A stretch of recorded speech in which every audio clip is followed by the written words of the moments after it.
Salam Indonesia. Anda menyaksikan berita terkini bersama saya Pradana Adiputra. Pemirsa, kasus positif COVID-19 masih terjadi di Karangasem. Dalam kurun waktu 2 hari belakangan ini, Karangasem mencatat ada tambahan sebanyak 15 kasus baru.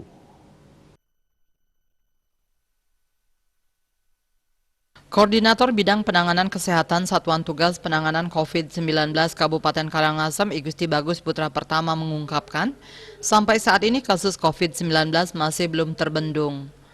Penambahan kasus setiap harinya masih saja terjadi. Bahkan dalam kurun waktu 2 hari ada sebanyak 15 kasus baru yang terjadi. Senin ada tambahan 8 kasus, sedangkan Selasa 27 April ada tambahan 7 kasus baru. Selain ada tambahan kasus baru, jumlah pasien sembuh juga terus mengalami peningkatan. Senin pasien terkonfirmasi positif yang sembuh sebanyak 4 orang dan Selasa juga sebanyak 4 pasien. Sehingga dalam 2 hari belakangan ini terdapat 8 pasien yang sembuh. Sedangkan pasien yang masih menjalani perawatan di rumah sakit berjumlah 69 orang.